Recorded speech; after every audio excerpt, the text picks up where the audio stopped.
Boom! Is Toyota going to expand production and compete with the big three? Let's discuss. Yeah!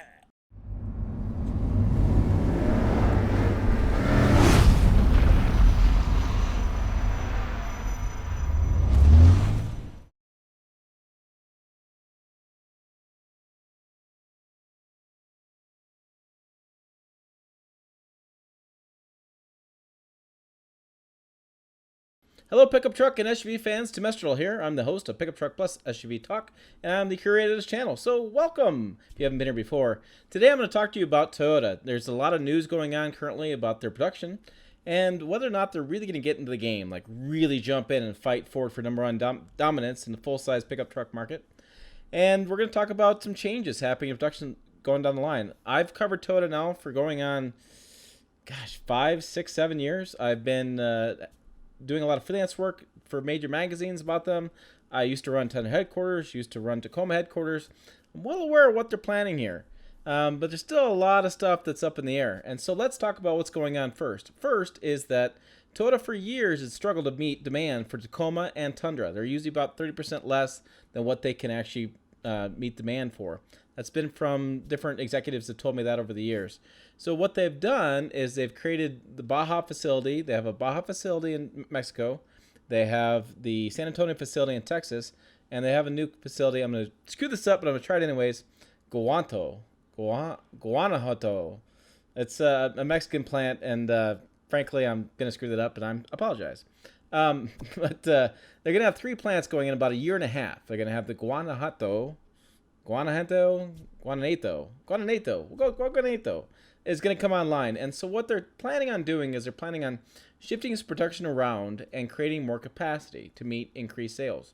And the sales have gone up. If you checked our video we did a while ago, actually not a while ago, last week, time's flying. Last week we talked about sales, and Tacoma was up 116, it sold 116,000 units last month, which is huge, that's really cresting high. They're up, was it 30% last month and 5% for Tundra sales last month, or overall. So sales are climbing on the mid-sized trucks, the Tacoma and Tundra. That's because the Baja facility is now becoming online. There's some expansions there, and the Guanajuato facility will be in a year and a half, and there's going to be some changes there. Now, let's say the G factory, the G factory was planned on making Corollas. As they're doing the planning, they decided they're going to switch it to Tacomas. That has created a whole lot of speculation now. So the Corolla is going to get pulled from the G plant. It's going to go to Huntsville, Alabama. It's going to be a dual plant with Mazda. They're going to build the Corolla there with the Mazda. It's going to split the facility. So that leaves the G plant open, and so they decided they're going to build Tacomas down there. Make it a body-on-frame kind of plant. So you're going to have a body-on-frame plant in G. You're going to have a body-on-frame plant in Baja. You're going to have a body-on-frame plant in San Antonio. And so what's going to happen now is when you have those plants come online, you get a lot more capacity. However, much to the chagrin of Toyota fans, it won't be at the capacity to beat Ford. Jim Lentz, the CEO, North American CEO, just is not eager to take on that battle. So they're raising production from about 350,000 units to 500,000 units. Still a very far cry to the volumes of Ford and Chevy. And he says specifically, we're not going to meet those levels. We're just not going to do it.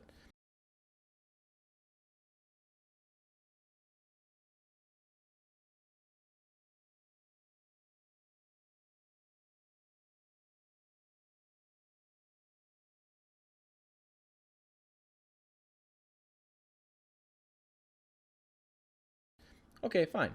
So they're going to build the Baja and G plant. They're going to build the Baja in the Baja. They're going to build the Tacoma in the G plant and build the Tacoma in the Baja plant. And then San Antonio will probably expand to be more Tundra.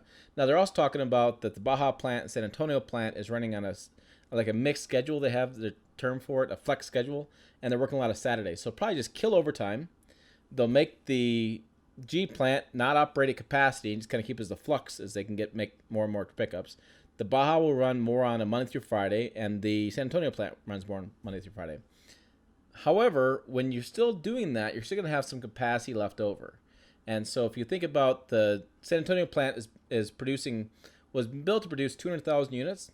It's currently producing 260,000 units. Take off that Saturday shift, Baja is probably creating 125,000 if you look at the numbers and what they're 350,000 we're looking at right now. And so if you take 125,000, you're going to say 175,000 down in G-Town. That's about 500,000 we're going to make. So you can see there's some capacity they could add.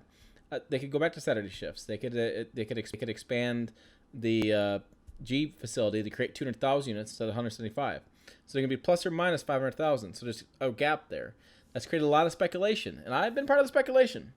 And so I've said, and a lot of other journalists have said, that it kind of makes sense for the Forerunner to come off from Japan over to Mexico, because the Forerunner sells really well in the United States. They can ship it across the border. It's right there. Export costs are down. It seems like it makes a lot of sense. However, there's a lot of things going on currently in political climate. So we have President Trump's in office, and he's making a lot of talk about trade wars. And there's a lot going on politically about what impacts it's going to have. It's going to have a huge impact. Toyota and Chevy and Ram all build pickups in Mexico still. And so when you're going to talk about that, you're going to talk about the chicken tax. So I'm going to throw some terminology at you.